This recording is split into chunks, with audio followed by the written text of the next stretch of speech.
Hello and welcome to another edition of Playing with Ourselves Online. This is Christian right here, and today I'm playing a very special game. I have a copy of Chaosium's latest solo adventure, Alone Against the Static, which is a beautiful book. It's written by Brian Holland, and it's a hardcover book. I didn't realize when I bought it I was going to get a hardcover, so it's actually beautiful. I got to say, props to Chaosium. They send out some very beautiful books. Every book I've ever gotten from Chaosium, whether it be RuneQuest or Call of Cthulhu or whatever, they're just sturdy. They're well put together, and I think it's a good time to let me stop for a minute here before I go on and get to talk about the game. Christian wants to talk about a little bit something else, and yes, I refer to myself in the third person there, but I'm recording this basically the week before Christmas. It's December 20th right now, and the news that hit recently is that a certain major corporation, Wizards of the Coast, Hasbro, laid off 1,100 of their employees. And the fact of the matter is that those employees, the people that got laid off, the 1,100 people, were the people who were the creatives, the people who make the games, the people who make the art, the people who engage with the community. And those 1,100 people were laid off, so about 5 executives could make somewhere in the range of about 30 million in bonuses. So I just want to say that, listen, there's nothing wrong with D&D as a game. You should certainly play and enjoy it. There's a lot wrong with D&D as a quote-unquote brand being owned by a major corporation who is in it just for profit. So one of the mission statements of DMs After Dark is to expose light to all the other great games out there, all the other great systems, and all the other great, particularly companies out there who do engage with their communities, who understand that an engaged player base and an engaged community is what creates a game and what makes them special. Chaosium is certainly one of those companies. It's a great company. It's a very small company as far as publishing goes, but it's very engaged with its people. Everything I've ever gotten with them, I've gotten from them, I've been very happy with. Interaction I've ever had with them, have been happy with them. But that's just not Chaosium. That's true of a ton of other companies and games that we've played. And by the way, we don't get anything from these people. I paid for this copy of Alone Against the Static. I paid for every copy of every book that I have from Call of Cthulhu or RuneQuest from Chaosium. They don't sponsor us. Neither does Modifius or any of the other companies out there. Magpie, we've played a lot of their games. We don't get anything from them for doing that. They're just good games and a good company. So what I encourage you to do going into next year is if you've never played any other D&D, any other game except for D&D, there's nothing wrong with that. You don't have to stop playing D&D, but you can certainly, I encourage you to explore all the other great games that are out there and consider spending your very hard-earned money on people who are making passionate projects that they believe in and games that they love, that are engaged in and doing it for the right reasons because they love games and they love our hobby. So enough said about that. Back to this book, Alone Against the Static, just a little bit about the book again. It's a beautiful book. It's hardcover.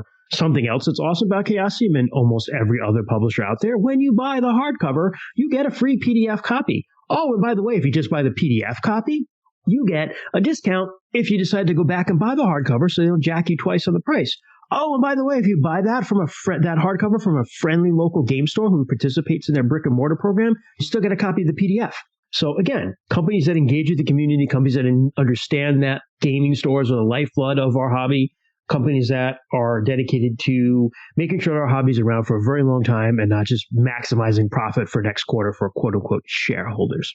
Enough about that. Alone Against the Static, Brian Holland, a solo adventure beyond signal range. So if you've never played any of the solo Call of Cthulhu scenarios, they act a lot like Choose Your Own Adventure books. So there's a bunch of paragraphs and each paragraph is numbered and, you get to a decision point and you pick X, Y, or Z and it sends you to a different number and you kind of find your path through the system there. I've only played one before, which is Alone Against the Flames. If this goes well, if people like it, I might go back and play the other ones. I have the other ones, so I might play them because honestly, I have them and I've never played them. And this book looks like a lot of fun.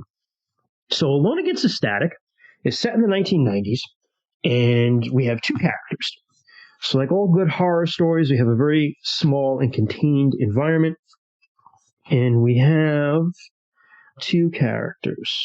We have Charlie and we have Alex. And Charlie and Alex are married. They've been married for 5 years, although things are not going very well. They're in their early 30s. The relationship's starting to sour a little bit. So they've gone up to somewhere in the Forgotten Wilds. I'm going to read the start. Somewhere in the Forgotten Wilds where pine needles carpet the forest floor, something stirs.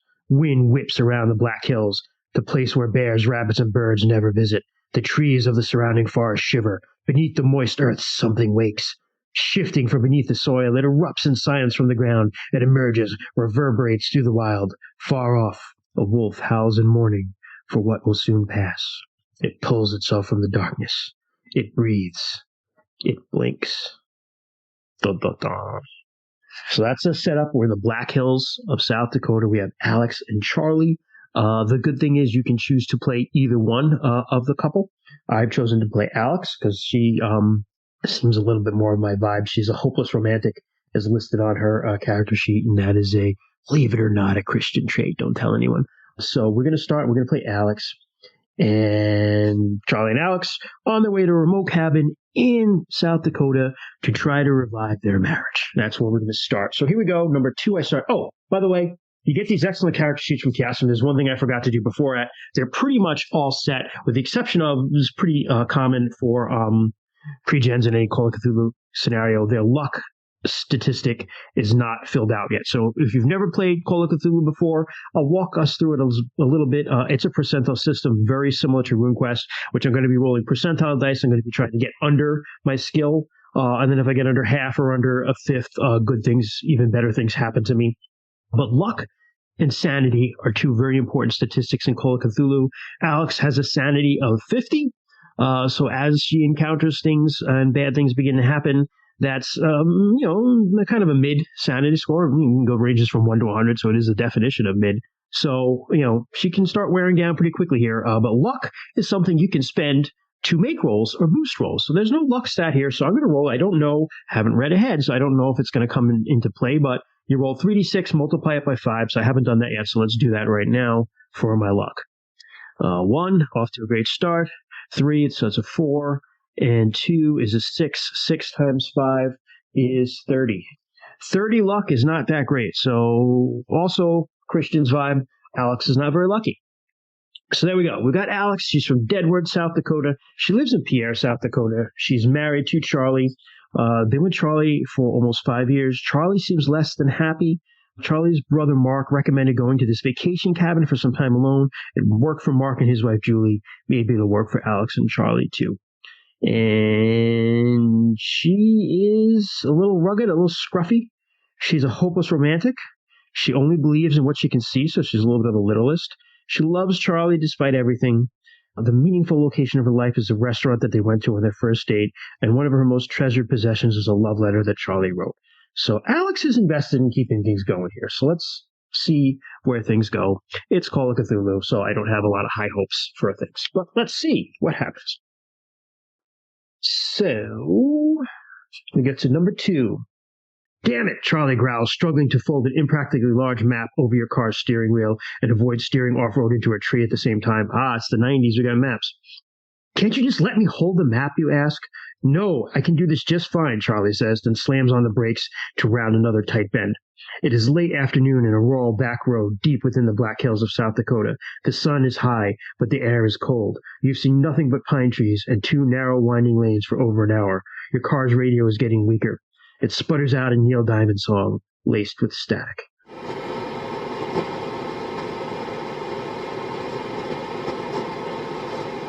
So we're going to check Alex, because you have this cool log sheet where you can keep track of choices you make.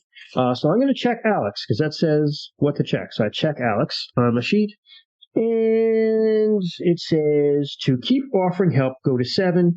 To change the radio station, go to 3. You know what? Alex sees that Charlie is in a mad mode here, and he's got to be a manly man and find the way to where we're going. So I'm just going to change the radio station. Number 3, to reach forward and turn the dial. The speakers vomit static while you scan for a signal. Please, Charlie barks and turns the radio off. I can't think without that noise. You raise your hands defensively. Sorry, you say, but Charlie ignores you. You stare at them for a few seconds, then sigh and turn to stare out the window. You watch the muddy green blur of passing trees for several minutes.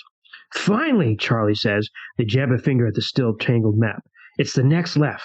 You peer ahead and spot a tiny unpaved road cutting deeper into the forest. Charlie pulls onto it, and the two of you weave through the trees in silence.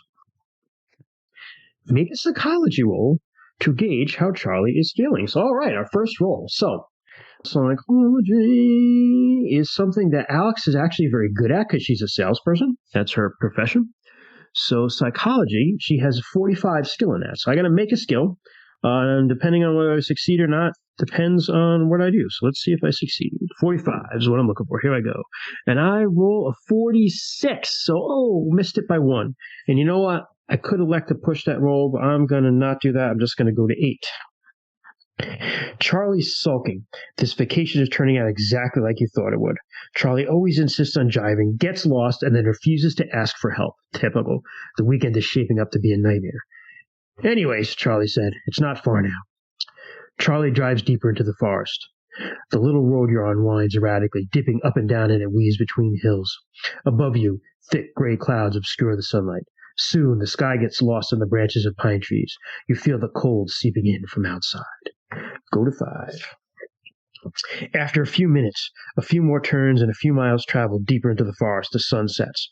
Your car's headlights cut into the darkness, revealing the road ahead just a few feet at a time. Eventually, the lights drift over the front of a cabin, reflecting off 2 windows on either side of a front door, which seem to stare back at you ominously. The car stops and the headlights shut off. Finally, you sigh and step out onto the gravel driveway. As you walk around to the trunk to help with the suitcases, the cold night air seizes around you like a vice. Are you hungry? Charlie asks while you try to keep from shivering. Make a con roll. If you fail, check touched by the cold on the log sheet. Ooh, okay, so I got to make a constitution roll. My con is 60, so this is good. So I'm trying to roll under a 60. And I roll a 96. My God, these dice do not like me. So I got to check touched by the cold here. That sucks. I'm sure that won't come back to haunt me. And to say I'm hungry, go to 6. To say I'm not hungry, go to 12. I'm going to say I'm hungry. You nod. Sure. Hamburgers? Hamburgers it is. You take a brown grocery bag from the car's trunk, grab your suitcase, and walk to the cabin door. Charlie opens it up and steps inside. You follow, closing the door behind you to keep the chill out. Go to 11. The cabin isn't very big. It's just one central room with a double bed, a chest of drawers, and a corner set up to serve as a kitchen. There's no microwave. Both the oven and the stove use gas. You see 2 doors, one to the rear of the cabin, while another leads to a small bathroom. You just know it's going to be freezing in there. On the wall opposite the bed is a TV and a VCR unit sitting on top of a cupboard. The whole cabin is lit by muted yellow bulbs. It's not dark, but it's not quite light either. I'll be in the John, Charlie says, and then steps inside the small bathroom and shuts the door. You are left alone. You put your suitcase on the bed, take out a few essentials, then move to the kitchen and unpack your groceries. There is a gas fridge, an icebox that, judging by the steady and not at all soft hum emanating from it, was installed sometime in the 70s. To get started on dinner, go to 13. To wait for Charlie, go to 16. I'm going to say Alex is hungry. She's going to start dinner. You unpack your ingredients for hamburgers. You find matches in the drawer, hold a lit one to the stove's gas burner, and turn the dial. Nothing happens. Damn thing. You ignore the front burner and use the front right instead. It lights up super quick. That's because the front right one is always the best one. You've got patties frying and chopping tomatoes when you hear the toilet flush. Charlie emerges from the bathroom soon after, sighing contentedly. Whew, sorry. Been holding on to that one since we left. Pierre. How charming, you muttered. Charlie comes up behind you and wraps arms around your waist. You feel their breath on your neck, then the brush of a kiss against your cheek. I love you, Charlie whispers. To respond lovingly, go to 14. To change the subject, go to 17. So you know what? Alex is invested in this. She wants it to work. So we're going to say that we go to 14. I love you too. You turn your head towards Charlie and kiss back. Now scoot. I've got to finish dinner. You busy yourself in the kitchen while Charlie flops onto the bed. I'm so glad we're here. Me too. I think it'll be really good for us, you know? Yeah. Like Dr. O'Brien told us, Charlie says, staring back at the carven's warped reflection of the mirror black TV screen. Getting away from everything to just focus on us will be great. I think it could be really healing. To talk about plans for tomorrow, go to 18. To reassure Charlie, go to 15. I'm going to reassure him. I'm going to keep rolling with this. Rolling with it. Yeah, you say with a faint smile. It'll be great, I know it. A few minutes pass, and you serve up the burgers. You and Charlie sit and eat silently. You find the cabin's nearby windows strange. Outside, it's so dark that all you can see is your own reflection. It's like looking into a mirror. What do you want to do tonight, you ask, mouth half full. Charlie raises an eyebrow. You roll your eyes. Seriously? Well, you want to go on a hike tomorrow, right? You nod. How about we just fire up a movie and take it easy? Charlie gestures at the TV. To agree, go to 19. To complain, go to 25. You know what? Agree.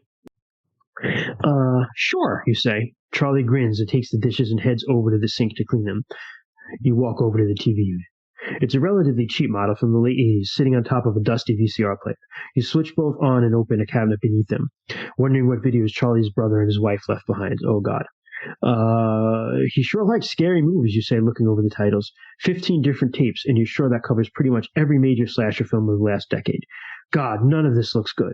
There's not even a single comedy? Charlie asks from the kitchen. Make a spot hidden roll. Spot hidden. My favorite Call of Cthulhu roll. So I have a 35 in that. Let's see if I can make my first roll. 16. Hell yeah, I did. All right, so... And none of that, that's a special success, so I don't know if that matters. If you succeed on the roll, go to 26. So I go to 26. As you're leafing through the tapes, you notice something in the back of the cabin. You reach inside and pull it out. It's an empty slipcase for a VHS tape. It's flimsy. Someone has scrawled the title on the back in a black marker, The Flowers in the Stream. You incredulously read the title aloud. What is that? Charlie says. Empty case. Charlie walks over, wiping their wet hands on their pants. I've never even heard of that movie. Should have stopped at Blockbuster, he mutters. Looks like a bootleg. This is just the box, though. I can't find the tape. Maybe it's still in the VCR? Charlie leans over and presses the eject button. There is a whirring of internal mechanisms. Infernal would be better, though. And then the unit spits out a tape. Aha! Charlie says. You nod. Okay, well, we'll rewind it and we'll take our chances. It couldn't be worse than any of those. You just heard the spattering of schlocky horror tapes.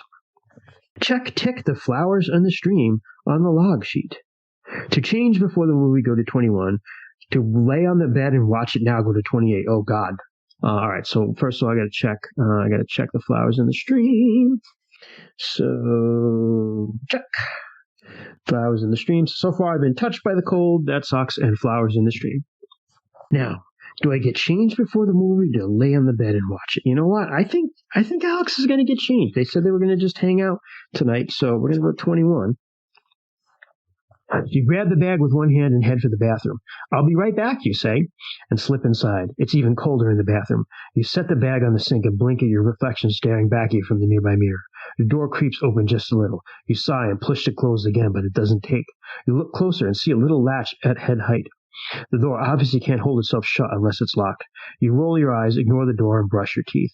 A few minutes later, you return to the main room and change while Charlie waits patiently on the bed. The movie is all set up, paused at the beginning. You climb on the bed and settle in as well.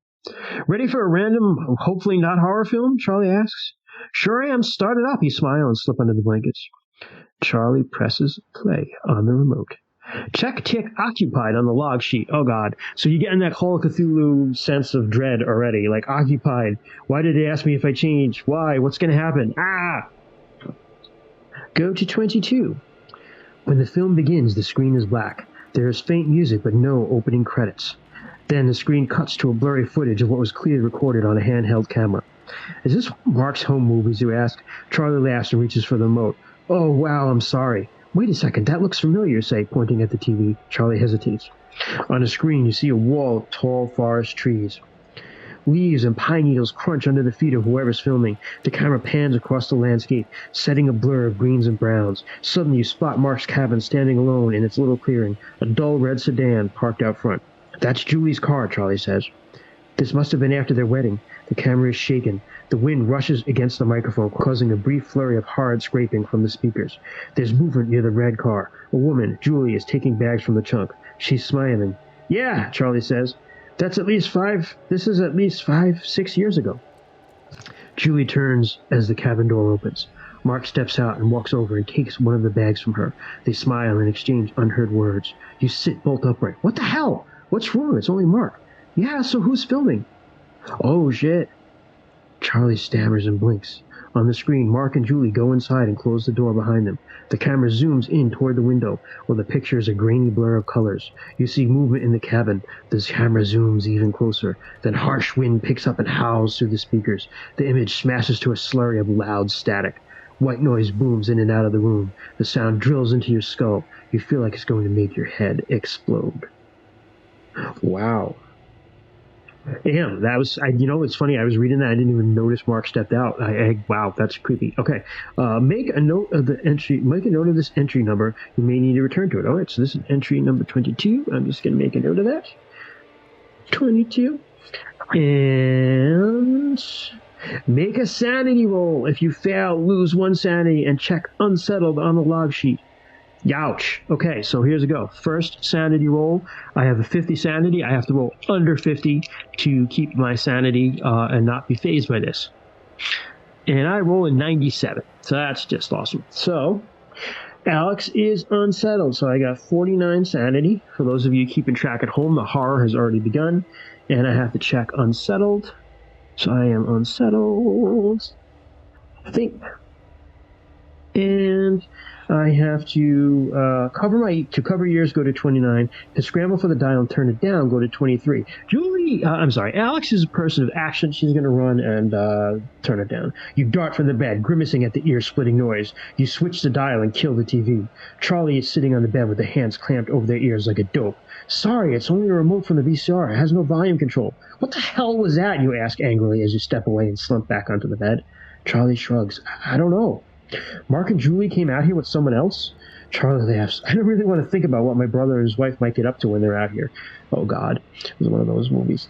You roll your eyes. That was creepy. It was like a peeping Tom. Well, we know it's not. Charlie gestures to the TV cabinet. Why would Mark and Julie have the tape? If Broken Heart is checked on the log sheet, you cannot stay calm. You must go to 24. To get frustrated with Charlie, go to 24. To stay calm, go to 30. You know what? Alex is trying to hold it together. I'm going to go to 30. I'm going to go to 30 and try to hold it together. So here we go. You shake your head and take a deep breath. You're right. It's stupid. Let's just forget about whatever the hell that was. Classic horror movie. Let's just ignore it. You still want to watch a movie? Charlie asks. Sure. Whatever is fine. One of those schlocky flicks, you say. Charlie gets up. My pick? Your pick. Charlie smiles and looks over the tapes in the cabinet. Oh, this is a good one. You look forward to find a tape that has a guy wearing a pumpkin on his head as the cover. I think you'll even like it, babe. Somehow I doubt it, you smile. No, seriously, Charlie says and slips the tape from the case. It's about a guy who's a writer and he drives up to the secluded town in Maine, right? Charlie hits eject on the VCR. And anyway, the TV sets itself to life, blares itself to life.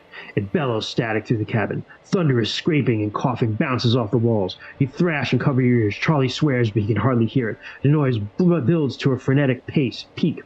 It's almost unbearable then. Just as quick as it began, the noise stops, and the TV falls silent. All the lights in the cabin go dead. The power is out. Go to 31. Charlie, you ask the darkness. Yeah? What was that? Power's out, I think.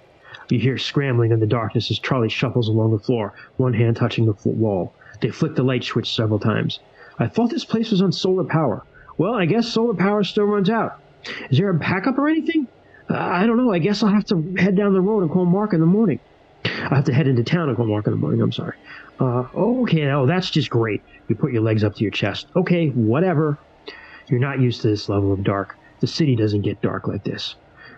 You raise your hand in front of your face. You can't even see its outline. You feel anxiety rising in your chest. If either Broken Heart or Blame Game is ticked on the log sheet, you cannot lean on Charlie for support. You must go to 33. To lean on Charlie for support, go to 32. To give up and go to sleep, go to 33. I'm being hopeful and optimistic here. So Alex is going to lean on Charlie for support. Charlie, can you from the bed? Sure. The bed frame creaks as Charlie crawls into it. In the silence following the outburst from the TV, even the slightest sound rings deafeningly loud in the quiet. You feel Charlie cuddle up close to you. I'm sorry, Charlie says. Don't be. Must be just an old shoddy set. I think Mark has had it since the 80s. We'll fix it tomorrow. You murmur softly in agreement. Charlie wraps an arm around you. You feel their breathing on the back of your neck. It slows quickly and soon fades into the gentle rumble of sleep. The sound is steady and calming. Before long, you drift off too. The only sound that disturbs you is a faint creaking of pines, echoing softly through the Black Hills. So we wake up in the morning. I'm starting with prompt 34 in the book. When you wake in the morning, you are alone. You stir in the bed and sit up. Babe? There's no answer. The only sound is the wind outside, carrying with it a gentle morning bird song. You get up and cross to the kitchen. There's a note taped to the chunky refrigerator, which is written in familiar handwriting. Sorry again. I just want this weekend to be special. Gone to town to get help fixing power. Back ASAP. Love you. You set the note down. Looks like you have a few hours to yourself. To eat some breakfast, go to 35. To go for a brisk walk, go to 37. You know what? Horror movie trope. I'm going for the walk. See what I see. I already lost a little sanity last time, so let's see if something horrible happens to me here. Alone in the woods. What can go wrong, right? Outside, the air is fresh and the sun is warm. The sky is mostly clear. You fill your lungs with the scent of moist soil and pine trees. You take a few steps forward and peer down the driveway. It weaves way into the woods. The trees are so thick here that you'll probably have a better chance listening out for cars than looking for them. You turn and head down the walking trail just by the cabin. The earth has been worn smooth by the hiking shoes of innumerable visiting families. The forest grows thicker around you as you walk. Unseen critters skitter past the underbrush. Birds move through the branches above, calling out and making pine needles rustle. You come across a blueberry bush just by the trail. To stop and collect the berries, go to 38. To continue on your walk, go to 39. Oh, God. This is like a Missing 411 moment. So Missing 411, if you've never heard of it, is this guy, Dave Pilates, who's written these books about people going missing in national parks in America. And he never reaches any conclusions. He's just really just gathering evidence. But one of the interesting things is a lot of people go missing picking berries. And you know what? Fuck it. I'm picking the berries. So you squat down and pick berries from the bush. Their flesh is weak. Juices spill off and stain your fingers purple. You're about to lick them clean when you hesitate. Blueberries are safe to eat, right? It wouldn't be a good look to accidentally poison yourself for the first time you set foot outside the cabin. Make a natural world roll. Okay, I have failed every single roll so far except for spot hidden to find the creepy video. So natural world, I have a little bit of skill of 30. Let's see what I got here. And I rolled a 60. These dice hate me. I fail. Go to 104. Wow, jumping big time here. So, 104.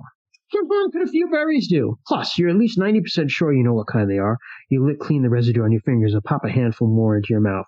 Before you leave, you pick a final bunch to fill your pockets. You stand up, chewing, and continue down the trail. You feel a gentle flutter in your chest as you go. You wonder about the day before, about the long drive in your relationship. Then you think of the howling television static. You fold your arms and continue walking. It's hard to keep that image out of your head. You keep your eyes on the trail and force yourself to focus on the now. That's the best advice you've received. Focus on the now. Off to the left, you hear running water. Check tick survivalist on the log sheet. Okay, sweet. I'm not going to die. Cool. So survivalist. Boom. At least I'm not going to die yet, right?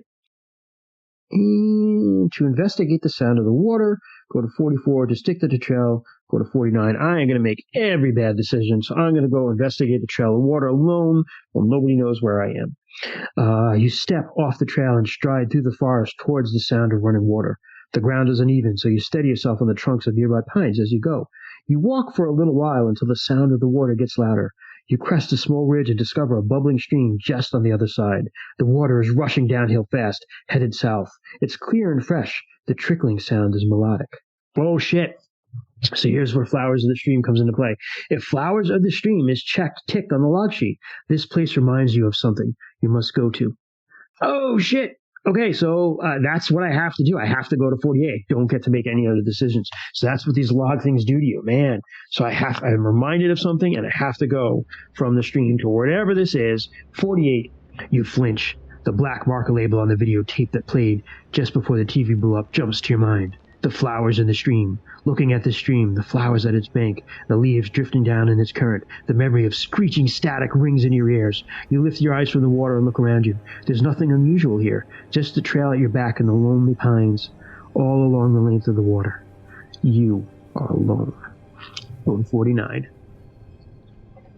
It's time to keep walking. You refocus your mind and head determinedly down the trail, farther down the Black Hills and deeper into the forest. It's a pleasant hike. Sunlight filters through the pine branches and casts up dancing shadows all about you in the cold morning air. After an hour or so, you feel nature calling and step behind a tree to pee. You are fumbling with your clothes when you spot something. Ahead of the trail, nestled in a narrow valley, is a dilapidated wooden shed. Investigate the shed, go to 56. Ignore the shed, go to 79. So, here we go again. This is like basically a 90s horror movie. We're not going to ignore that shed, are we? Hell no. We're going to 56. I'm going to go check this out and die. Okay. You step through the small clearing where the shed leans lopsided against a rocky moss-ridden mountain wall. It's not large, maybe half the size of Mark and Julie's cabin. It's made entirely of wood. A rotting piece of pine serves as a makeshift door that's only just still hanging from the frame. The place looks like nobody has been here in years. You step closer to the shed and put your hand against the door. It swings in slowly and easily. The shed is dark inside. You see a faint, shadowy blotches of furniture hidden in the gloom. If nyctophobe is checked, tick the log sheet. Nope. To leave the shed behind, go to 79. To step in, go to 57. Every bad decision, we are stepping in. The only light in the shed comes from the open door and a few cracks in the uneven weatherboard walls. There's no windows. It's like this place was designed to be gloomy. You see a small workbench, a wall-mounted cupboard, and a stack of cardboard boxes. The rest of the furniture is mildewy and unremarkable. The floorboards creak beneath you as you walk across the room. Depending on your choices, you may return to this entry several times. Select an option you may not have ever already chosen. Okay, so I have to remember 57, so I'm going to write down in my notes here. So I got 22 so far, and I got to make a note of 57 because I might have to come back here. 57. And select an option of what I want to look at. Do I want to go through the cupboard? Do I want to look over the bench, rifle through the boxes, leave the shed? I'm going to look over the bench. 62. The bench is laden with a collection of tools. None have been touched in years. They are covered in greasy dust. You see a dull gray hammer. Perhaps it could be useful. There's also what looks like a specialized miniature screwdriver set. Take the hammer, 63. Examine the screwdriver, 64. Otherwise, go back to 57. I'm going to examine the screwdriver. Actually, you know what? I'm going to take the hammer, because I'll make a good decision. The hammer is rusty. The leather grip is crumbling, but it's still heavy. That's all that matters, right? You take the hammer and tuck it away. Hell yeah, check in case of emergency on the log sheet. I got in case of emergency. All right, first smart decision I made. So, in case of emergency. Boom. Okay. Some of these things on the log sheet are terrifying, by the way. So, take the hammer, go back to 57. Back to 57, look it over here. I'm going to search the cupboard, 58. The cupboard hangs precariously on a dilapidated wall. It has a stressful forward tilt, gripped by gravity. You see a few rusting nails secured in space. You carefully open the doors. Within are two little shelves, both lined with videotapes. They're home tapes like the one Mark had, with white stickers at the front marked by black Sharpies. The tapes are all caked with moss and spiderwebs. I see where this is going. Make a spot hidden roll to search through the tapes. If you succeed, go to 59. If you fail, go to 60. If you fail but wish to push the roll, you may roll a second time at the risk of your time searching being cut short. If you succeed, the push. Okay, so I'm going to roll, and I'll decide if I want to push or not. So, sir, spot hidden is a 35. It's not a great, but this is the only one I've succeeded so far. So let's see if my luck holds a spot hidden. Damn, yes it does. I rolled a 3. All right. So, I succeed. Go to 59. You notice an empty space in the row of tapes where one is missing. You reach out and take the tape next to it. It's a little less damaged than the rest. Maybe it'll still work. The black marker title reads, The Quiet in the Evening. You take the tape and tuck it away. All the videos have weird names. You note a few. The Sun with the Trees, Hoping It Erupts, The Way She Moves in the Night, and The Cry of the Children. You narrow your eyes, anxiety rising, and gently close the cupboard door. Tick The Quiet of the Evening on the log sheet. Creepy. All right. The Quiet of the Evening. I'm going to check that on here. Quiet of the Evening. There it is. Boom. Okay. So I do not like that. I'm going to go back to 57. Rifle through the boxes. Leave the shed. You know what? I'm going to go through the boxes again, too. What the hell? The boxes are wet and caked with mildew. Gross. You open the flaps of the topmost box. The cloying smell of rot hits your nostrils as soon as you touch it. Inside is a pile of black clothing. You pull the first article out. The smell gets worse. The clothing is all long and hooded, but each about the size of a bedsheet. This looks like something someone would wear to one of Mark's stupid slasher films. To keep searching through the boxes, go to 66. Otherwise, go back to 57.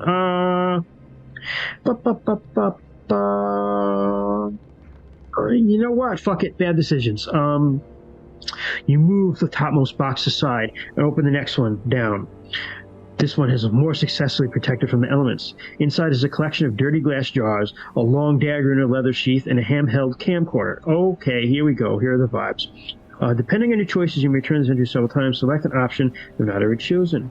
The first time you read this option, if unsettled is checked on the log sheet, okay, which it is because I was unsettled. I have to go right to 67. So 67, you blink as you look at the camcorder. For a moment, your ears fill with a high-pitched howl of crunching static, the same sound that played last night. You raise your hands toward your ears as quick as the sound began. It's gone again. You step away from the boxes. You're not sure you can stomach going through them. Make a note of this entry number. You may need to return to it. 67. So I got to write 67 down. And make a power roll. If you succeed, you steady yourself and focus. Go back to 66. If you fail, lose 1 sanity. Oh, that's weird. So I'm making a power roll to lose sanity. Well, it's the same kind of thing, I guess. So let's see if I can make my power roll. I fail. What do you know? So I lose another sanity. These dice hate me, by the way. So I am at 48 sanity now, for those of you keeping track at home. And you know what? That's going to freak out.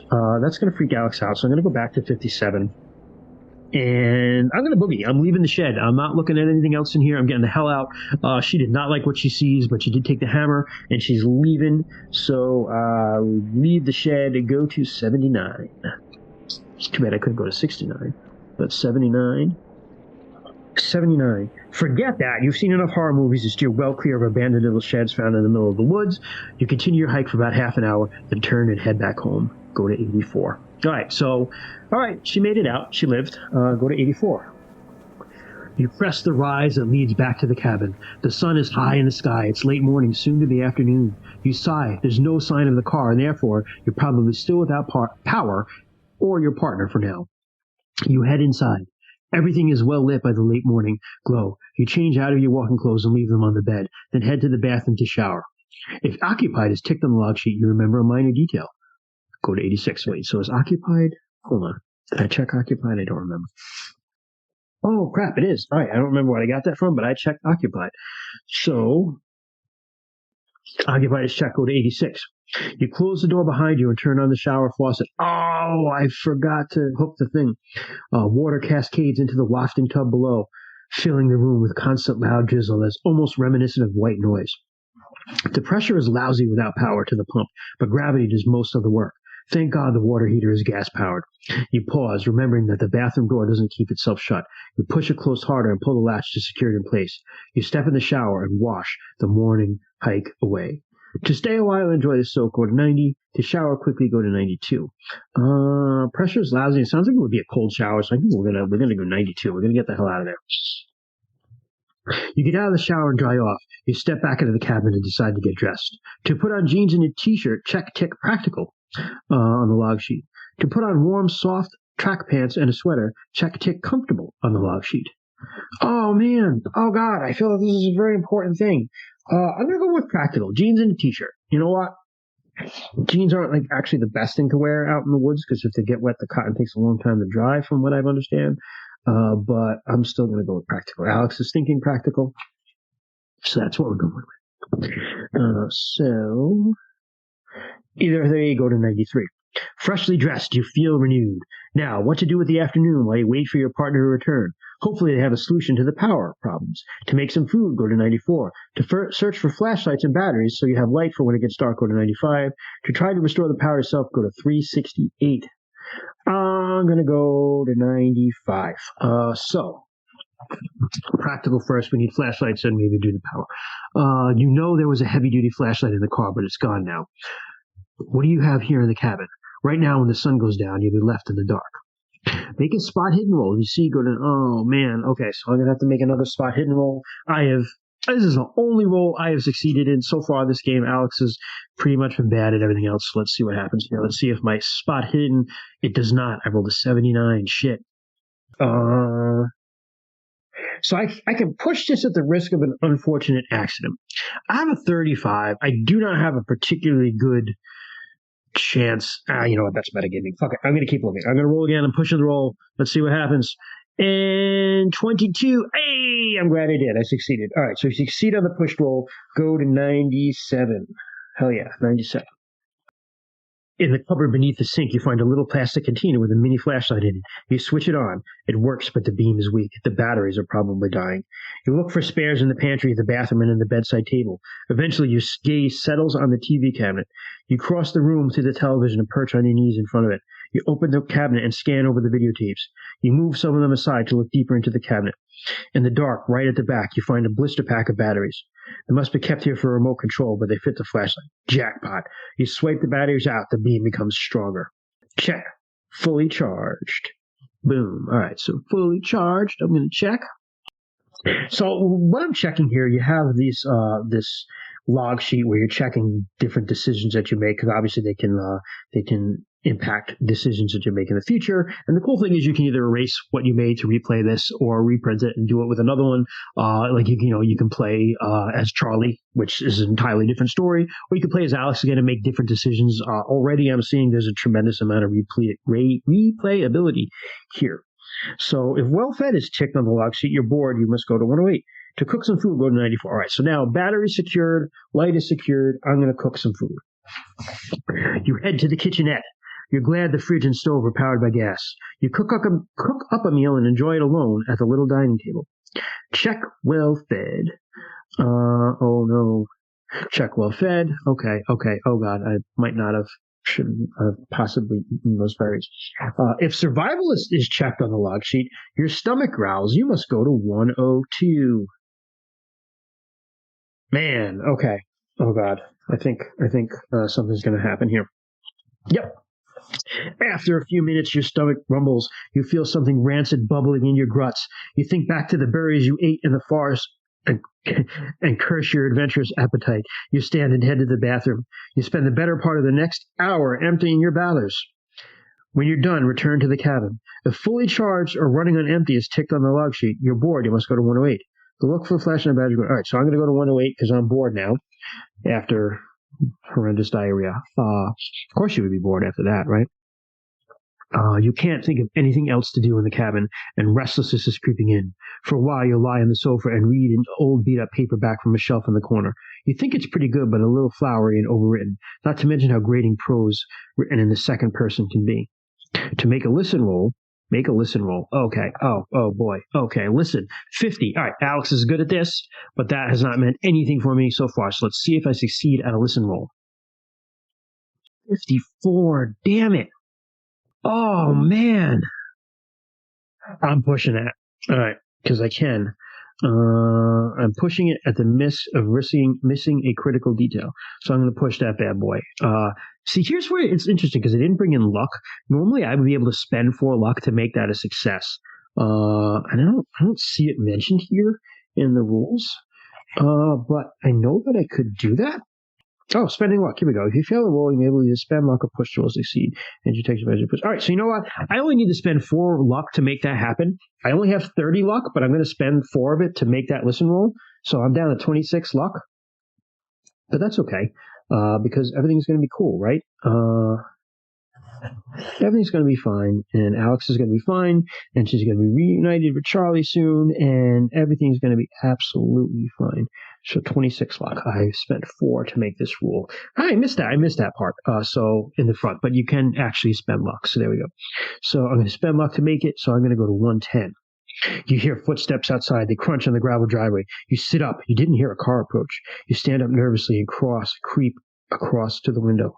A balding, middle-aged man is standing just outside the front door. He's dressed in a thick winter coat and has his hands in his pockets. You do not recognize him. He lifts his hand to the cabin door and knocks. To pretend nobody's home and wait for the stranger to leave, go to 140. To answer the door, go to 121. Yeah, you know what? 140 it is. Alex is freaked out about this. 140, we are hiding. Nobody's home. Just like when people try to come and sell me stuff or talk to me about their religion. Nobody is home at Casa de Grandel. All right. You wait a few moments. You hear him step away from the door.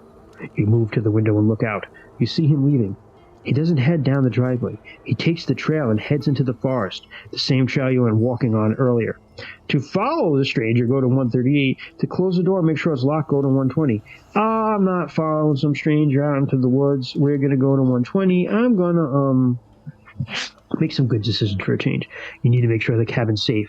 You check every lock you can find. You pull the door closed and lock it, sliding across the deadbolt to make doubly sure. Then you walk to the bathroom and check the window. You latch it shut too. The other windows in the cabin don't open and there's just one door in and out. All seems safe. Check. Tick lockdown onto the log sheet. So there we go. Lockdown on the log sheet. So boom, lockdown is checked. And yeah, that's interesting. Okay.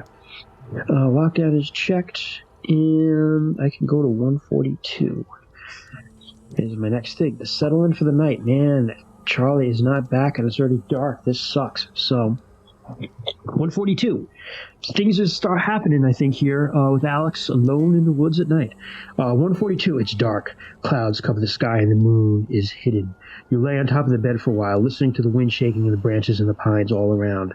Every few minutes, you think you hear your partner arriving back. Every time you're wrong. When you walk around the cabin, you use your flashlight to guide your way. After a few hours, you make yourself a sandwich and eat it in the dark. While you chew, there's a knock on the door. It's a single knock. Suffocating silence follows it.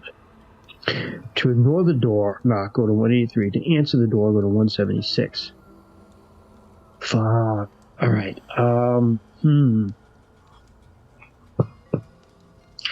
Ignoring 183, she didn't hear a car pull up. So even in her state of wanting her partner to be back, she's still going to ignore the knock.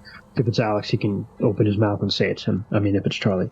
You finish your sandwich and put the plate in the sink. There is no further knock at the door. You're right. It must have just been something tossed at the cabin, brought on by the wind. As the night goes on, it gets colder. You use the flashlight, go back to bed, and get under the covers. On the cabin at the foot of the bed, the television turns on. The power is back. To turn on a light, go to 184. Turn off the awful TV, go to 185. Turn on the light first, I think. You reach for the bedside lamp and flick the switch. Nothing. You get out of bed and use the flashlight to find the light switch on the wall. Nothing. You cross the cabin, step in the bathroom, flick the switch. Nothing. Just the TV turned on. Turn to the VCR, displaying slightly illuminated black. Oh, man. To inspect the TV, go to 186. It's quiet. The VCR is purring. The TV is dim. Depending on your choices, you may turn this over time. The quiet in the evenings, check on log sheet. Let's go to 187. I checked the quiet in the... Oh, I did. Damn. All right, so I have to go to 187 because I checked the quiet in the evening, which I think was a tape. All right. You produced the tape you found in the dilapidated shed. Shit. The title, written in a black marker pen, reads The Quiet in the Evening. You take the tape to the television set and sit on your knees to reach the VCR. To play the tape, go to 188. To change your mind, put the tape away, go to 186. Yeah, we're watching this tape. All right. So you insert the tape and press play. The screen flutters for a moment. Then the sounds of the forest come in. The tape looks to have been made with a handheld camcorder. The person recording is looking at a campfire. Flames are licking around a wet log. The sizzle and crack of wood merges with the rustle of the surrounding trees. After a few moments of this, you hear a voice. It's a man's voice with a strange sing-song tone that reminds you of adult presenters on kids' television. Ugh. It's so nice and quiet here at night, the voice says. You're pretty sure it belongs to whoever's holding the cabin. Alone with my thoughts, not a care in the world, I must say. The banality of this lonely self-talk creeps you out.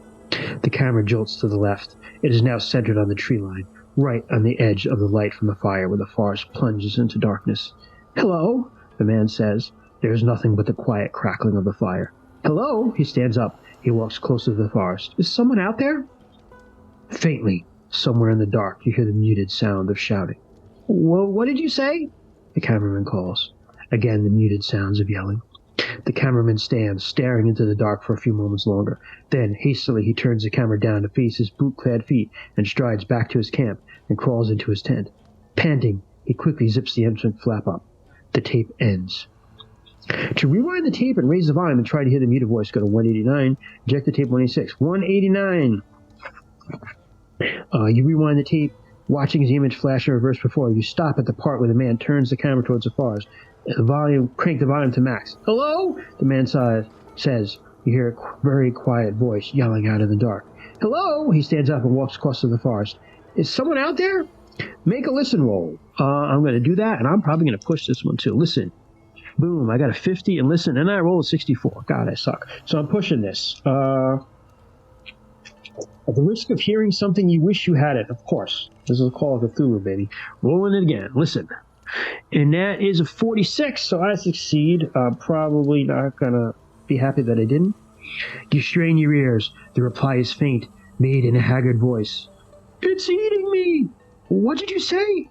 Again, the haggard, hard, screaming voice replies, It's eating me! The camera stands, staring into the dark just for a few months longer. Then, hastily, he turns the camera down to face his boot-clad feet and strides back to his camp, crawls into his tent. You hear the distant voice calling out one last time, Help! It's everywhere! I can't hear!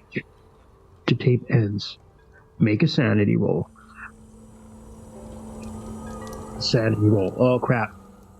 So I have 48 sanity. I've missed 2 sanity rolls already. So I started with 50. I'm now at 48. I have to roll below a 48 here. If I succeed, I go 191. If I fail, I go to 194. So let's see what happens. 57. Hey. All right. Hey, going crazy is fun, right? So I failed. So I go to 194. 194. Eating. Something was eating that guy. What the hell was eating him? It's out here. It's coming for you. Oh, God. Why did you think it was a good idea to take the tape in the first place? What were you thinking? Eating. It's eating. It's going to eat you. It will start with your feet. It's going to take little bites and make each one count. You don't know what it is, but you know it's going to eat you. Make note of this entry number. You may need to return to it. Great. 194. 194. And this is where I get into the big leagues, boys. I got to roll 1d4 sanity. So watch me roll high on this. And I roll a 2. Okay, so that sucks, but it's not that bad. So now I'm down to 46 sanity. Sanity is fraying very rapidly, like any good Call of Cthulhu adventure for Alex. So here we go. Starting to get freaked out. Go to 186. It's quiet. The VCR is purring. The TV is dim. Play the tape from last night, go to 208. To leave the TV alone, go to 223. You know what? Fatal curiosity is beginning to set in. Curiosity killed the cat. I'm going to 208. I am playing that other thing. 208. The tape from last night is still sitting in the little cabin. Call it cabinet. Call it morbid curiosity. Yeah, what did I say? Or just a desire to understand what is going on. But you take up the tape and slide it into the VCR. You turn the volume all the way down. You don't want a repeat of the speaker blasting static from last night. You press play. The tape begins where it left off the night before. Static, thunderous white noise muted by your fingers on the volume dial. Then the tracking of the tape flickers. Jagged white and silver lines horizontal across the tape. It looks like the tape had more footage to show you when you turned it off last night. Chick, chick, familiar face on the log sheet. Oh, God. It's going to be the dude that came to the cabin.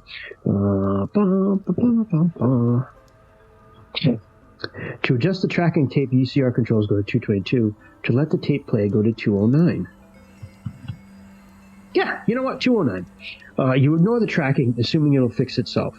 The white noise vanishes from the screen. It's replaced by the image of a clearing in the forest. Someone is adjusting the camera, presumably setting it on a tripod.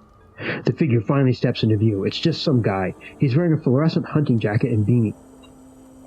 He stands back and looks at the camera, then smiles and turns to the clearing. He's set up a little campfire in a tiny 2-man tent. After nodding contentedly, the figure squats by the fire, snapping sticks in half and tossing them into the flames while looking at the camera. His lips are moving. To adjust the volume, you can hear what the figure's saying. Go to 210. Yeah, you know. Continue to watch the tape muted. Go to 217. Oh, God. 210. Morbid curiosity. You turn the volume dial, and his words become clear. Out 5 days now, I think. He looks up and around at the pines at the edge of the clearing. It's beautiful. I'm expecting my friends any day now. Oh, brother, your friends are never coming. The man stands up, looking down at the fire. Flames are keeping me warm, keeping me prepared. He turns to the camera again and gestures to a tent. It gets cold at night. I think soon enough that won't matter. He moves to the tent and unzips it. He sticks his head and arms in and forages around for a few moments. He comes out of the tent holding a manila folder, the kind you see people store documents in offices. He walks back to the camera and takes a seat in front of it. The frame is tight around his face. The figure looks directly down in the lens right at you. He says something, but it's too soft to hear. Rewind the tape, turn up the volume. Yep, hell yeah. 213. You rewind the tape and play with the volume up. It's uncomfortably loud. You press play. You see the man is walking back towards the camera. Take a seat in front of it. He's so close you can hear his breathing. He looks directly down the lens right at you. "This is the blessing of the child," he whispers.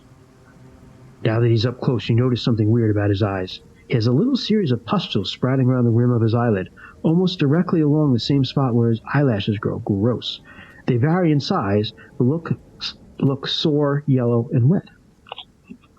If veterinarian is checked, tickle, and watch it, you remember a similar ailment? Nope, I go to 215. The man folds up the folder and smiles. "Everything here, just as yesterday. Everything I wrote down, the first dream."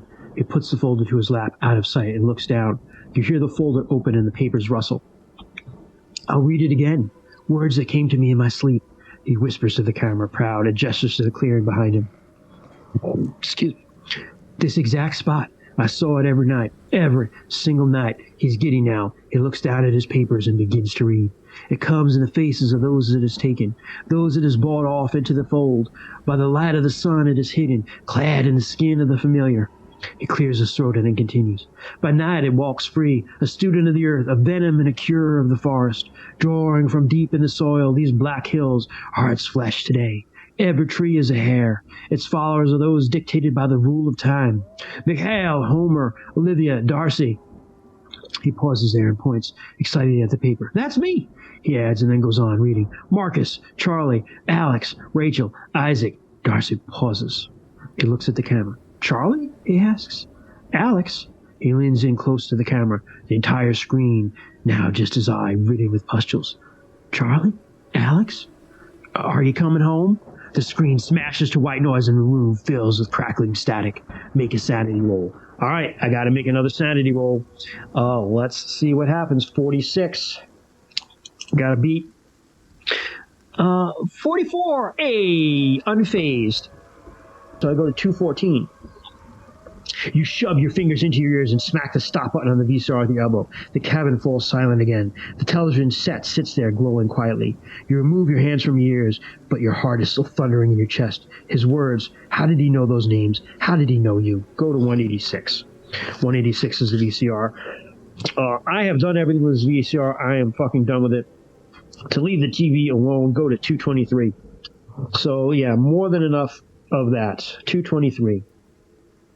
You turn away from the television set and cross over to the bed. You sit down and try to avoid looking at it. You can hear it humming ever so softly. To head to bed, go to sleep, go 255. To step out onto the porch and look around one last time for the return of your party, go 224. You know what? Looking around, 224. Time to start wandering around the woods at night and getting scared by shit. You follow your flashlight beam to the cabin door and open it. It's dark and cold outside, and the wind drifts past the clearing in front of the cabin, down the driveway to the road hidden by the forest.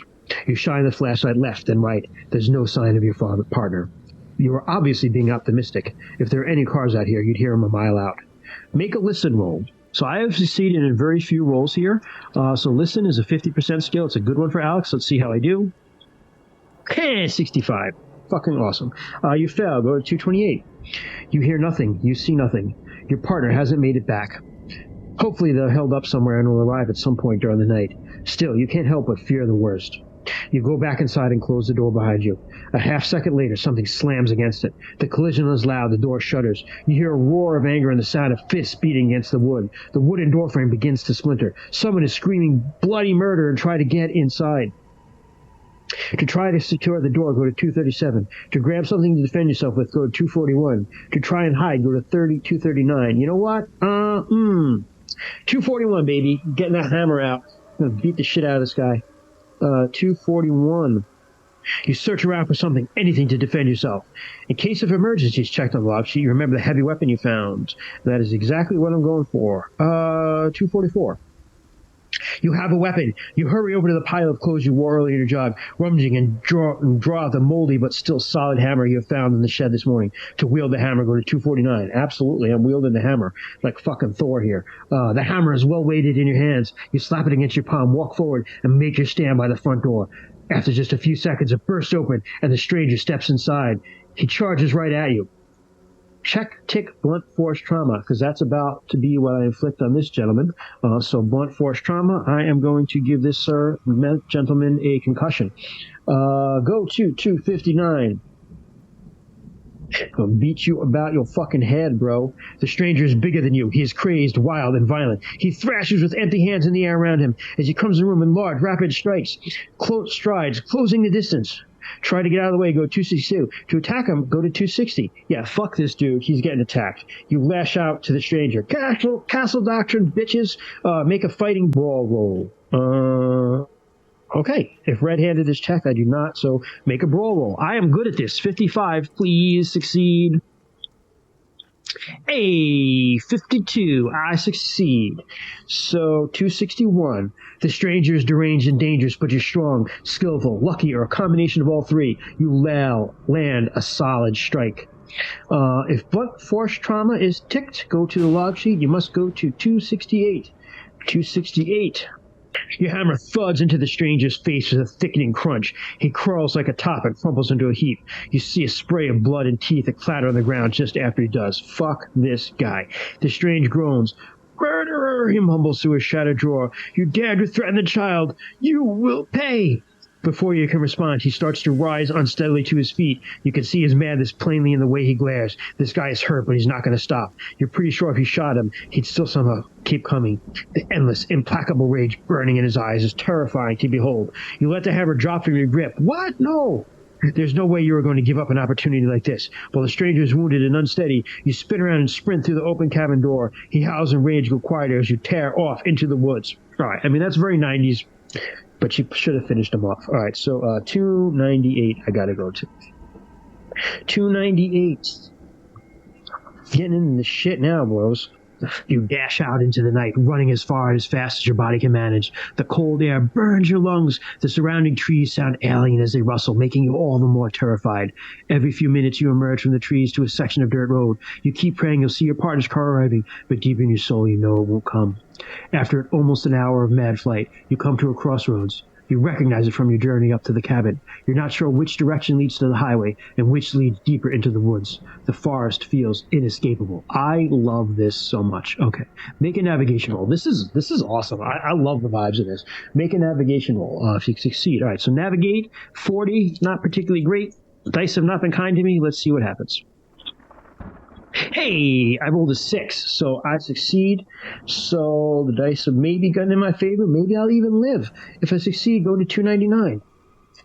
You pick one pathway and follow it.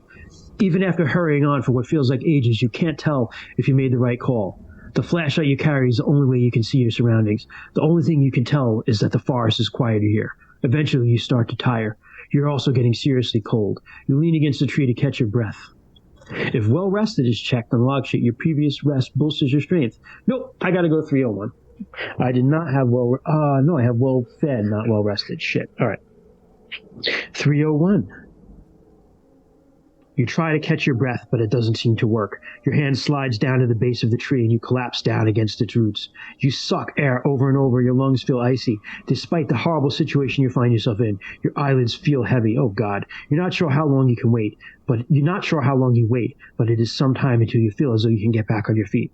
You stand slowly, teeter, but manage to forge on. Right now, you just need to put distance between yourself and the chaos you escaped from. When the sun rises, you'll be able to reassess and begin to find your way back to civilization. Make a note of this entry number. You may need to return to it. 301, okay? And I take 1 point of damage. Damn, 1 point of damage. All right. So, that's numbness setting in. So I had 13 hit points. I now have 12 from the cold. I guess that would represent kind of like a hypothermia setting in. Go to 302. Pine needles and dirt crunch under your feet as you walk.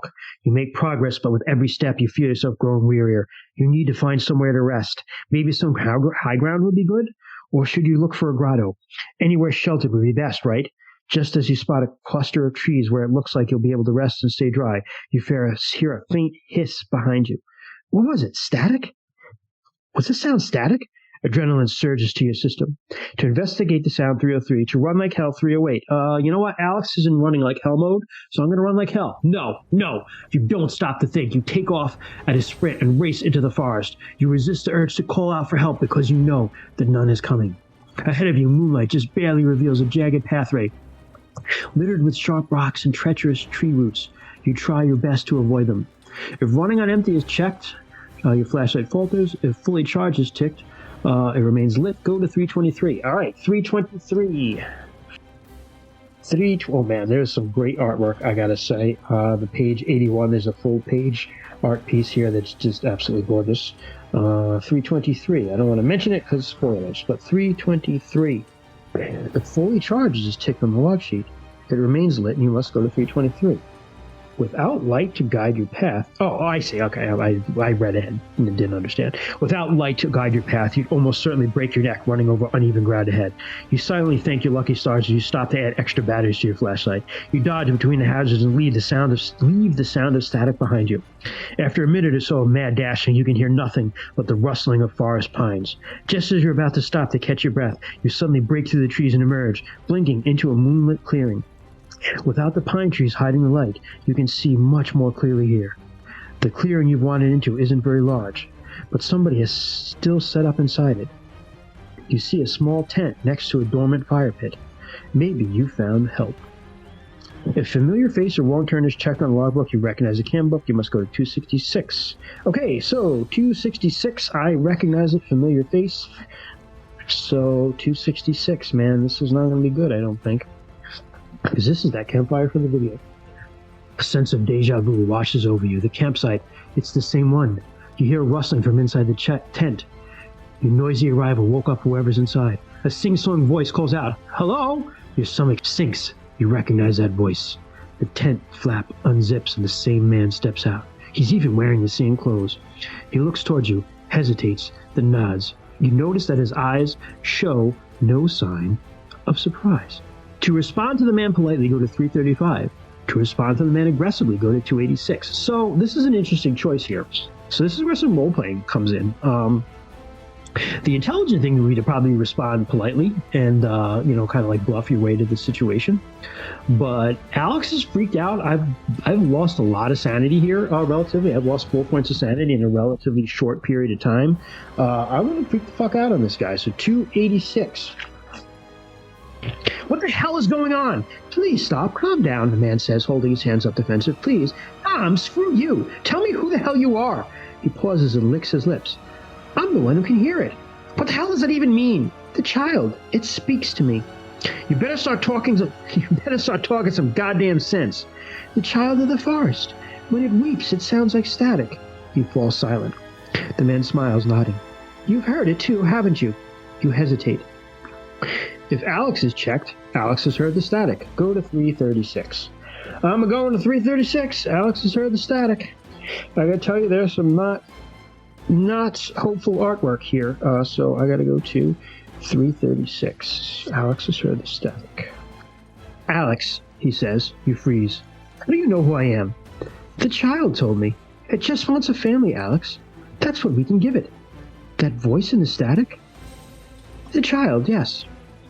You may return to this entry several times. Okay, so to ask what the child is, go through 337. To ask more about what the child wants. To ask the man, ask if he's a man you've seen around. I'm going to go to 339. How do you know all this? We'll start there. That seems appropriate. How do you know all this? It's a burden, this knowledge, the man smiles. I came to this place years ago. I bought my camera. I wanted to document the wild, but I found something far more important to document. Something beyond comprehension. I found that a child could somehow manipulate the magnetic particles in my videotapes to show me visions of the future. He smiles wide. And so far, they've all come to pass. The child exists beneath the earth, in the soil, in the trees, and in the pine needles at our feet. The power of the earth all around it lets it smell and taste and touch anyone who encounters it, whether they have already or not. What do you mean? It sees the future? For the child, there is only now, and now is everything all at once. It's why I was waiting for you. In my time here, the child has shown me many things, all stored in my tapes. I've kept them and I've labeled them and tried to categorize them all as best they could. Gotta go back to 336 and, okay, ask more about the child and what it wants. We'll do that one. 338. The child, it says, it wants a family? The man nods. It's spent uncountable years alone. It sees past, present, and future. It has tried so desperately to adapt to the technology of our world, but it has failed. It just wants people to be with it here, in its home. He gestures around. Go back to 336. Ask what the child is. 337. 337. You keep calling it a child, you say. What actually is it? The man smiles. Something ancient. I know, a strange name for one so old. I believe it was birthed from Mother Earth herself. It exists alone in the wild places of the world. It is lonely and aching. I'll go back. Ask if he's the guy you've seen around.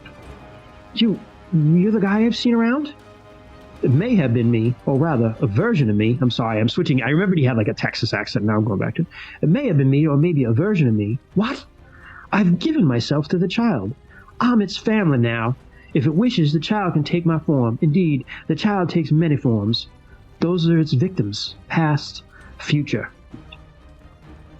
Finish talking. Tell the man he's talking nonsense.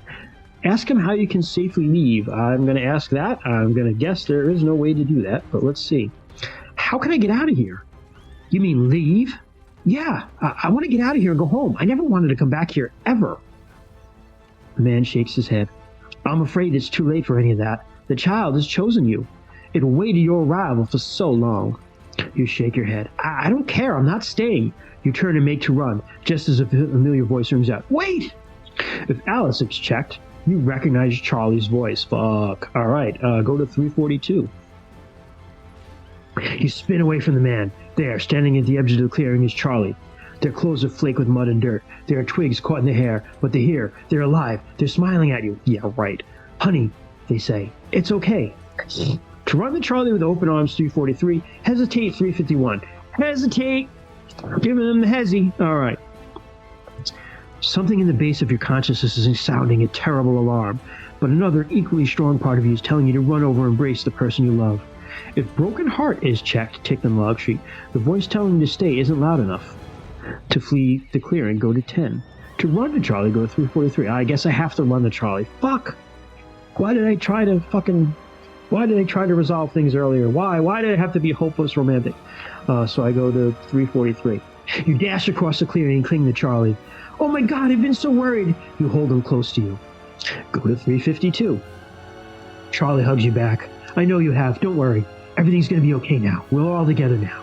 You feel Charlie's hand stroking the back of your head. You pull away. You don't have time for this for now. Charlie, where's the car? We must get out of here. We have to go now. Charlie looks back at you sadly and shakes their head. No, honey. We can't go. We have to stay here. The way Charlie speaks is all wrong. Standing closer now, you notice 1,000 subtle details that don't fit with the person you know. This isn't Charlie. I know you're nervous. I'll try to explain everything, but I don't think there's much point. They raise their arms and open them wide. I'll just show you. If arrival is ticked on the log sheet, a horrible image flashes in your mind. Nope. So I get to go to 348. You can't bring yourself to answer. Your mouth just opens and shuts like a fish's. Charlie watches you for a long time and then bows their head. Your heart drops. I need you, Alex, Charlie's voice says, but this time it comes from behind you. You spin around and see that the man who crawled out of the tent, body unchanged, is now wearing Charlie's face. There's two of them now. They're on either side of you. I need you like I needed Charlie, they say. When they speak, their voices merge, overlay, and bleed static. You're here now. We can be together, we three, we four, all of us. Please come with me. Make note of this entry, Emmy. Oh, great, 348, and I got to make another sanity roll. I have failed almost all of them. Let's see if I make one now. We're coming to the end. I got 46 sanity. Soon to be a lot less, I feel. If I fail, I lose 1d6 sanity. That's a lot. Okay, so sanity, got to roll low with a 46. Come on, baby. 26. Yes. Okay. To refuse, go to 357. Time to bug the fuck out of here. So 357. No, you say. I don't want that. What? I don't care what you or anyone else says about the child. I want to go home. I want to leave. You see your partner's face fall. I'm sorry, honey. I'm sorry I couldn't make it painless. Fuck. Your partner's face bulges. Pine needles sprout from their cheeks and emerge covered in blood. Their mouth opens and thick, fleshy tentacle laced with pale blue veins and coated saliva unfurls. Would not be Call of Cthulhu without tentacles. You hear your partner's voice screaming, "The child is given form! From its flesh emerges a true manifestation!" A dozen more voices join the noise. They're laughing, shrieking, and crying. They're chanting something, a name. They repeat it again. Ushtika! Ushtika! Your partner steps closer. Clothing sloughs away from their body as their chest spills open into a sphincter-like maw from which goes a horrid, swarming hell of static. To run, go to 358. To fight, yeah, we're running. You take one last look at your partner's body. It's disintegrating, turning into something foul before your eyes. There's nothing left you can do for them. It doesn't matter how you feel about them, what you wanted for them. Some greater force has decided for you. All you can do now is run. You race to the edge of the clearing. You make it out. You can make it out if you're fast enough. You hear the warped sound of your partner's voice calling after you, but don't turn back to look. Then you hear heavy, slamming footsteps. Fast approaching. Make a dex roll. If you succeed, okay, dex roll. Shit, 65. I've got a good dex. We can still do this, everyone. Wish me luck. Yes. 50. Yes. 360. Okay. Run through the forest. You jump logs, duck under low-hanging branches, deftly avoiding the moss-ridden stones. For a while, you hear the sounds of pursuit, but terror, rage, and anguish pushes you to run for far longer than you ever have before. Eventually, the sounds of pursuit fade. You keep running, tears streaming down your face. You run for hours. You only stop when the sun rises.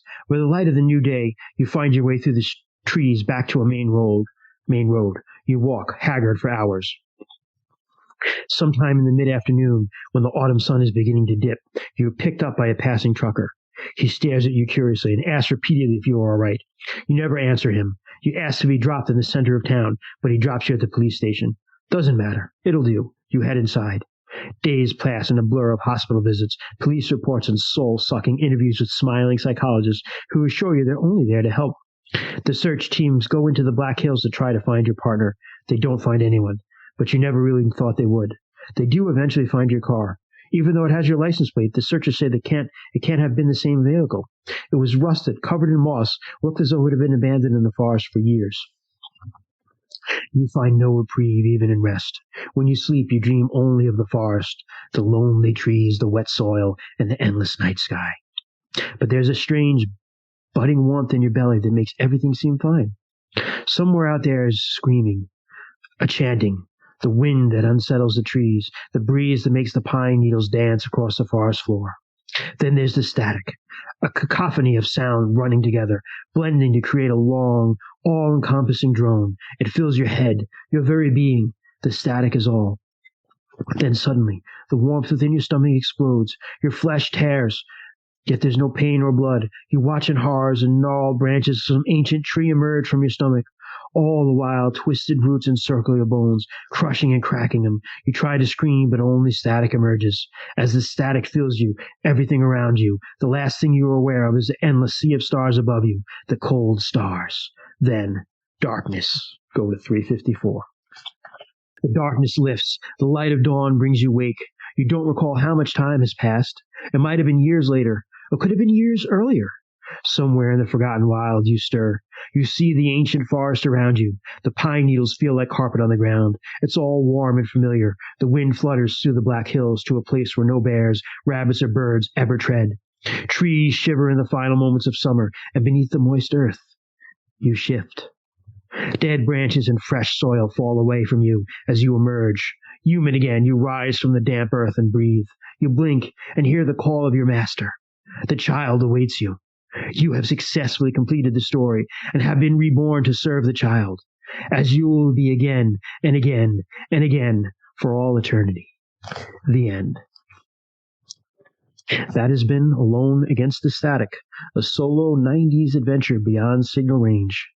Alex and Charlie. Alex did not have a happy ending, or did she? Who knows? I'll leave that up to you. I don't think it's happy. She didn't get out. But that is some classic Call of Cthulhu and some classic 90s horror vibes. I really enjoyed that. I hope you did too. Great stuff. Again, lots of replayability. You can play again as Alex. All you need to do is erase this stuff off this log sheet and play again and make different choices. Or you can play as Charlie. And again, I'm sure there's a lot of replayability in either one of those playthroughs. Lots of things, lots of different things that can happen. Excuse me. Lots of rolls went poorly for me early on, but I kind of rallied towards the end. But lots of fun. Lots of fun. Solo role playing is, as you've heard us do, a lot of fun. It can be a good thing to do if you don't have a group. And these sorts of things from Call of Cthulhu are great because you've heard us play a lot of games where, you still have to have a lot of creative input. And maybe you're new to these sorts of games. Maybe you're not comfortable, yet doing that level of improv and making stuff up on the spot. And nobody's watching. You're by yourself, so it doesn't matter as long as you're having fun. But if you're not, these sorts of things from Chaosium, these Call of Cthulhu solo adventures like Alone Against the Static, all the stuff is built in. It's just to choose your own adventure. You just read the prompts and pick the next one. So it's like having the game master there for you, describing everything. So if you want to try some solo role playing and you want to start with something, I recommend this one a lot. You would just need this and a copy of the Call of Cthulhu rules. You probably could even do it just with the starter set, which is an excellent value. Again, as I said at the beginning when I started doing this series, support those other gaming companies out there that are putting out really great stuff. They're really friendly to the communities. They appreciate the communities they built around their games, and they're much better than other corporations that might just own something as a brand that they're trying to extract massive value from. So again, Alone Against the Static, Call of Cthulhu, Chaosium. Excellent, excellent, excellent. Fully recommend it. Hope you enjoyed my playthrough of it. I know I'm going to probably play this again as Charlie at some point, but hope you enjoyed it. This is Christian signing out. Until next time, don't watch weird VCR tapes you find in cabins. That's probably not a good idea. Have a great one, guys. This is DMs After Dark. If you want to reach out, you can email us at dmsafterdark@gmail.com. You can reach us any place on the socials. We have Instagram, we have Facebook, we have Blue Sky because we're super cool and we got an invite. We have all those things. Reach out to us, talk to us, let us know what you think about this. Have a great one, guys. Take care.